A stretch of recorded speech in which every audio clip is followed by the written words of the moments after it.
एक बार बोलो सियावर रामचंद्र की जय हो। पवन सुत हनुमान की जय हो। आज हम लोग श्रीमद् वाल्मीकि रामायण बालकांड का 19वां सर्ग प्रारंभ करेंगे, जिसमें वर्णन है विश्वामित्र के मुख से श्री राम को साथ ले जाने की मांग सुनकर राजा दशरथ का दुखित एवं मूर्छित होना।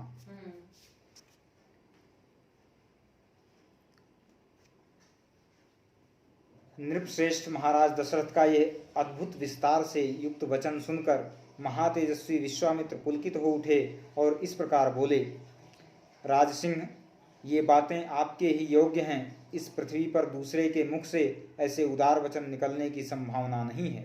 क्यों न हो, आप महान कुल में उत्पन्न हैं और वशिष्ठ जैसे महर्षि आपके उपदेशक हैं। अच्छा, अब जो बात मेरे हृदय में है उसे सुनिए। नृपश्रेष्ठ, सुनकर उस कार्य को अवश्य पूर्ण करने का निश्चय कीजिए। आपने मेरा कार्य सिद्ध करने की प्रतिज्ञा की है, इस प्रतिज्ञा को सत्य कर दिखाइए। पुरुष प्रवर, मैं सिद्ध के लिए एक नियम का अनुष्ठान करता हूँ। उसमें इच्छानुसार रूप धारण करने वाले 2 राक्षस विघ्न डाल रहे हैं। मेरे इस नियम का अधिकांश कार्य पूर्ण हो चुका है। अब उसकी समाप्ति के समय वे 2 राक्षस आधम के हैं। उनके नाम हैं मारीच और सुबाहु। वे दोनों बलवान और सुशिक्षित हैं। उन्होंने मेरी यज्ञ वेदी पर रक्त और मांस की वर्षा कर दी है। इस प्रकार उस समाप्त प्राय नियम में विघ्न पड़ जाने के कारण मेरा परिश्रम व्यर्थ गया और मैं उत्साहहीन होकर उस स्थान से चला आया। पृथ्वीनाथ, उनके ऊपर अपने क्रोध का प्रयोग करूं, उन्हें शाप दे दूं, ऐसा विचार मेरे मन में नहीं आता है, क्योंकि वह नियम ही ऐसा है जिसको आरंभ कर देने पर किसी को शाप नहीं दिया जाता। अतः नृपश्रेष्ठ, आप अपने काक पक्षधारी सत्य पराक्रमी सूरवीर ज्येष्ठ पुत्र श्री राम को मुझे दें। ये मुझसे सुरक्षित रहकर अपने दिव्य तेज से उन विघ्नकारी राक्षसों का नाश करने में समर्थ हैं। मैं इन्हें अनेक प्रकार का श्रेय प्रदान करूंगा, इसमें संशय नहीं है। उस श्रेय को पाकर ये तीनों लोकों में विख्यात होंगे। श्री राम के सामने आकर वे दोनों राक्षस किसी तरह ठहर नहीं सकते। इन रघुनंदन के सिवा दूसरा कोई पुरुष उन राक्षसों को मारने का साहस नहीं कर सकता। नृपश्रेष्ठ, अपने बल का घमंड रखने वाले वे दोनों पापी निशाचर कालपाश के अधीन हो गए हैं। अतः महात्मा श्री राम के सामने नहीं टिक सकते। भोपाल, आप पुत्र विषयक स्नेह को सामने न लाइए। मैं आपसे प्रतिज्ञापूर्वक कहता हूँ कि उन दोनों राक्षसों को इनके हाथ से मरा हुआ ही समझिए। सत्य पराक्रमी महात्मा श्री राम क्या हैं यह मैं जानता हूँ। महातेजस्वी वशिष्ठ जी तथा ये अन्य तपस्वी भी जानते हैं। राजेंद्र, यदि आप इस भूमंडल में धर्म लाभ और उत्तम यश को स्थिर रखना चाहते हों तो श्री राम को मुझे दे दीजिए।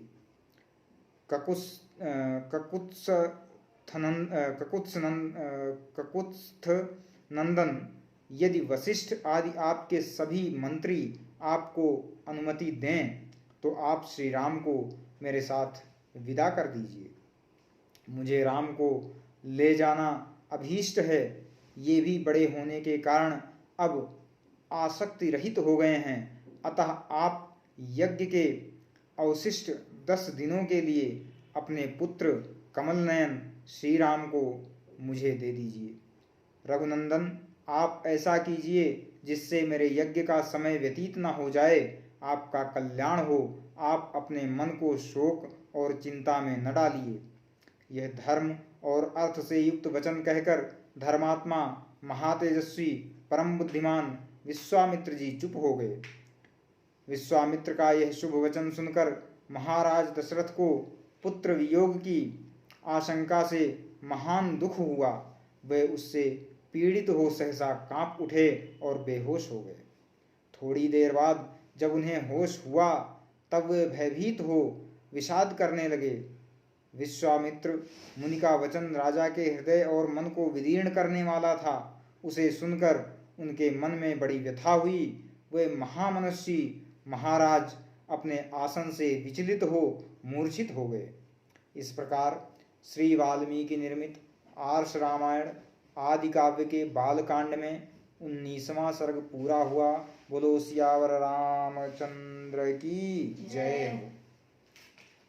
20वां सर्ग वर्णन है राजा दशरथ का विश्वामित्र को अपना पुत्र देने से इनकार करना और विश्वामित्र का कुपित होना। विश्वामित्र जी का वचन सुनकर नृपश्रेष्ठ दशरथ 2 घड़ी के लिए संज्ञा शून्य हो गए।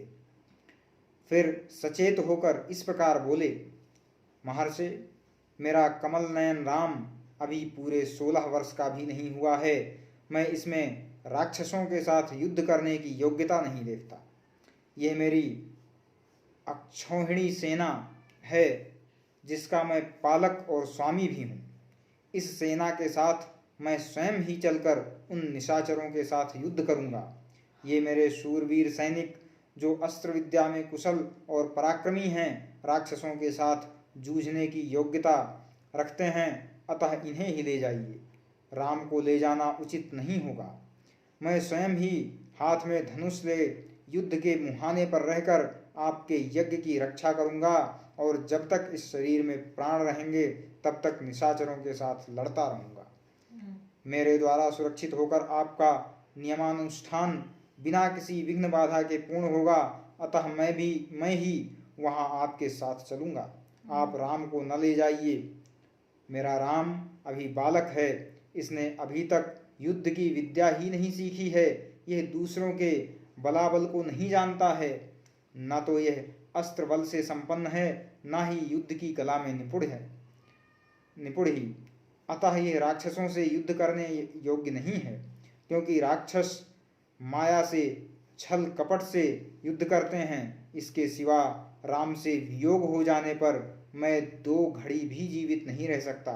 मुनिश्रेष्ठ, इसलिए आप मेरे राम को न ले जाइए, अथवा ब्राह्मण, यदि आपकी इच्छा राम को ही ले जाने की हो तो चतुरंगिणी सेना के साथ मैं भी चलता हूँ, मेरे साथ इसे ले चलिए। कुशिक नंदन, मेरी अवस्था 60,000 वर्ष की हो गई। इस बुढ़ापे में मेरी कठिनाई से मुझे पुत्र की प्राप्ति हुई है। बड़ी कठिनाई से मुझे पुत्र की प्राप्ति हुई है, अतः आप राम को न ले जाइए। धर्म प्रधान राम मेरे 4 पुत्रों में ज्येष्ठ हैं, इसलिए उस पर मेरा प्रेम सबसे अधिक है, अतः आप राम को न ले जाइए। वे राक्षस कैसे पराक्रमी हैं, किसके पुत्र हैं और कौन हैं, उनका डील डोल कैसा है, मुनीश्वर उनकी रक्षा कौन करते हैं, राम उन राक्षसों का सामना कैसे कर सकता है। ब्राह्मण, मेरे सैनिकों को या स्वयं मुझे ही उन मायायोधी राक्षसों का प्रतिकार कैसे करना चाहिए। भगवान, ये सारी बातें आप मुझे बताइए। उन दुष्टों के साथ युद्ध में मुझे कैसे खड़ा होना चाहिए, क्योंकि राक्षस बड़े बलाभिमानी होते हैं। राजा दशरथ की इस बात को सुनकर विश्वामित्र जी बोले, महाराज, रावण नाम से प्रसिद्ध एक राक्षस है जो महर्षि पुलस्त्य के कुल में उत्पन्न हुआ है। उसे ब्रह्मा जी से मुँह मांगा वरदान प्राप्त हुआ है, जिससे महान बलशाली और महापराक्रमी होकर बहुसंख्यक राक्षसों से घिरा हुआ वह निशाचर तीनों लोकों के निवासियों को अत्यंत कष्ट दे रहा है। सुना जाता है कि राक्षस राज रावण विश्वश्रवा मुनि का औरस पुत्र तथा साक्षात कुबेर का भाई है। वह महाबली निशाचर इच्छा रहते हुए भी स्वयं आकर यज्ञ में विघ्न नहीं डालता, अपने लिए इसे तुच्छ कार्य समझता है। इसलिए उसी की प्रेरणा से 2 महान बलवान राक्षस मारीच और सुबाहु यज्ञों में विघ्न डाला करते हैं। विश्वामित्र मुनि के ऐसा कहने पर राजा दशरथ उनसे इस प्रकार बोले, मुनिवर, मैं उस दुरात्मा रावण के सामने युद्ध में नहीं ठहर सकता। धर्मज्ञ महर्षि, आप मेरे पुत्र पर तथा मुझ मंदभागी दशरथ पर भी कृपा कीजिए, क्योंकि आप मेरे देवता तथा गुरु हैं। युद्ध में रावण का वेग तो देवता, दानव, गंधर्व, यक्ष, गरुण और नाग भी नहीं सह सकते, फिर मनुष्यों की तो बात ही क्या है। मुनिश्रेष्ठ, रावण समरांगण में बलवानों के बल का अपहरण कर लेता है, अतः मैं अपनी सेना और पुत्रों के साथ रहकर भी उससे तथा उसके सैनिकों से युद्ध करने में असमर्थ हूँ। ब्रह्मन, ये मेरा देवोपम पुत्र युद्ध की कला से सर्वथा अनभिज्ञ है, इसकी अवस्था भी अभी बहुत थोड़ी है, इसलिए मैं इसे किसी तरह नहीं दूंगा। मारीच और सुबाहु सुप्रसिद्ध दैत्य सुंद और उपसुंदक के पुत्र हैं, वे दोनों युद्ध में यमराज के समान हैं। यदि वे ही आपके यज्ञ में विघ्न डालने वाले हैं तो मैं उनका सामना करने के लिए अपने पुत्र को नहीं दूंगा, क्योंकि वे दोनों प्रबल पराक्रमी और युद्ध विषयक उत्तम शिक्षा से संपन्न हैं। मैं उन दोनों में से किसी एक के साथ युद्ध करने के लिए अपने सुहृदों के साथ चलूंगा, अन्यथा यदि आप मुझे न ले जाना चाहें तो मैं भाई बंधुओं सहित आपसे अनुनय विनय करूंगा कि आप राम को छोड़ दें। राजा दशरथ के ऐसे वचन सुनकर विप्रवर कुशिक नंदन विश्वामित्र के मन में महान क्रोध का आवेश हो आया। जैसे यज्ञशाला में अग्नि को भली भांति आहुति देकर घी की धारा से अभिषिक्त कर दिया जाए और वह प्रज्वलित हो उठे, उसी तरह अग्नितुल्य तेजस्वी महर्षि विश्वामित्र भी क्रोध से जल उठे। इस प्रकार श्री वाल्मीकि निर्मित आर्ष रामायण आदि काव्य के बालकांड में 20वां सर्ग पूरा हुआ। बोलो सियावर रामचंद्र की जय। अब 21वां सर्ग प्रारंभ करते हैं। इसमें वर्णन है विश्वामित्र के रोषपूर्ण वचन तथा वशिष्ठ का राजा दशरथ को समझाना। राजा दशरथ की बात के एक एक अक्षर में पुत्र के प्रति स्नेह भरा हुआ था। उसे सुनकर महर्षि विश्वामित्र कुपित हो उनसे इस प्रकार बोले, राजन, पहले मेरी मांगी हुई वस्तु के देने की प्रतिज्ञा करके अब तुम उसे तोड़ना चाहते हो। प्रतिज्ञा का यह त्याग रघुवंशियों के योग्य तो नहीं है। यह वर्ताव तो इस कुल के विनाश का सूचक है।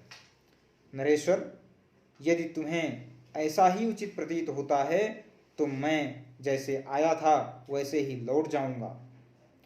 कुकुत्स्थ कुल के रत्न, अब तुम अपनी प्रतिज्ञा झूठी करके हितैषी सुहृदों से घिरे रहकर सुखी रहो। बुद्धिमान विश्वामित्र के कुपित होते ही सारी पृथ्वी कांप उठी और देवताओं के मन में महान भय समा गया। उनके रोष से सारे संसार को त्रस्त हुआ जान उत्तम व्रत का पालन करने वाले धीर चरित महर्षि वशिष्ठ ने राजा से इस प्रकार कहा, महाराज, आप इक्ष्वाकुवंशी राजाओं के कुल में साक्षात दूसरे धर्म के समान उत्पन्न हुए हैं। धैर्यवान, उत्तम व्रत के पालक तथा श्री संपन्न हैं। आपको अपने धर्म का परित्याग नहीं करना चाहिए। रघुकुल भूषण दशरथ अपने बड़े धर्मात्मा हैं, यह बात तीनों लोकों में प्रसिद्ध है। अतः आप अपने धर्म का ही पालन कीजिए, अधर्म का भार सिर पर न उठाइए। मैं अमुक कार्य करूँगा ऐसी प्रतिज्ञा करके भी जो उस वचन का पालन नहीं करता, उसके यज्ञ, यागादि, इष्ट तथा बावली तालाब बनवाने आदि पूर्त कर्मों के पुण्य का नाश हो जाता है। अतः आप श्री राम को विश्वामित्र जी के साथ भेज दीजिए।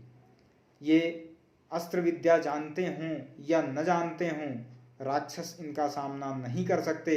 जैसे प्रज्वलित अग्नि द्वारा सुरक्षित अमृत पर कोई हाथ नहीं लगा सकता, उसी प्रकार कुशिक नंदन विश्वामित्र से सुरक्षित हुए श्री राम का वे राक्षस कुछ भी बिगाड़ नहीं सकते। ये श्री राम तथा महर्षि विश्वामित्र साक्षात धर्म की मूर्ति हैं। ये बलवानों में श्रेष्ठ हैं, विद्या के द्वारा ही ये संसार में सबसे बढ़े चढ़े हैं, तपस्या के तो ये विशाल भंडार ही हैं। चराचर प्राणियों सहित तीनों लोकों में जो नाना प्रकार के अस्त्र हैं, उन सबको ये जानते हैं। इन्हें मेरे सिवा दूसरा कोई पुरुष न तो अच्छी तरह जानता है और न कोई जानेंगे ही। देवता, ऋषि, राक्षस, गंधर्व, यक्ष, किन्नर तथा बड़े बड़े नाग भी इनके प्रभाव को नहीं जानते हैं। प्रायः सभी अस्त्र प्रजापति कृशाश्वर के परम धर्मात्मा पुत्र हैं।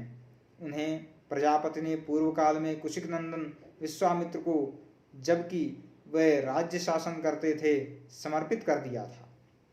कृशाश्व के वे पुत्र प्रजापति दक्ष की 2 पुत्रियों की संतानें हैं। उनके अनेक रूप हैं। वे सब के सब महान, शक्तिशाली, प्रकाशमान और विजय दिलाने वाले हैं। प्रजापति दक्ष की 2 सुंदरी कन्याएं हैं। उनके नाम हैं जया और सुप्रभा। उन दोनों ने 100 परम प्रकाशमान अस्त्र शस्त्रों को उत्पन्न किया है। उनमें से जया ने वर पाकर 50 श्रेष्ठ पुत्रों को प्राप्त किया है, जो अपरिमित शक्तिशाली और रूप रहित हैं। वे सब के सब असुरों की सेनाओं का वध करने के लिए प्रकट हुए हैं। फिर सुप्रभा ने भी संहार नामक 50 पुत्रों को जन्म दिया, जो अत्यंत दुर्जय हैं। उन पर आक्रमण करना किसी के लिए भी सर्वथा कठिन है, तथा वे सब के सब अत्यंत बलिष्ठ हैं। ये धर्मज्ञ कुशिक नंदन उन सब अस्त्रों शस्त्रों को अच्छी तरह जानते हैं। जो अस्त्र अब तक उपलब्ध नहीं हुए हैं, उनको भी उत्पन्न करने की इनमें पूर्ण शक्ति है। रघुनंदन, इसलिए इन मुनिश्रेष्ठ धर्मज्ञ महात्मा विश्वामित्र जी से भूत या भविष्य की कोई बात छिपी नहीं है। राजन, ये महातेजस्वी, महायशस्वी विश्वामित्र ऐसे प्रभावशाली हैं, अतः इनके साथ राम को भेजने में आप किसी प्रकार का संदेह न करें। महर्षि कौशिक स्वयं भी उन राक्षसों का संहार करने में समर्थ हैं, किंतु ये आपके पुत्र का कल्याण करना चाहते हैं, इसलिए यहाँ आकर आपसे याचना कर रहे हैं। महर्षि वशिष्ठ के इन वचन से विख्यात यश वाले रघुकुल शिरोमणि नृपश्रेष्ठ दशरथ का मन प्रसन्न हो गया।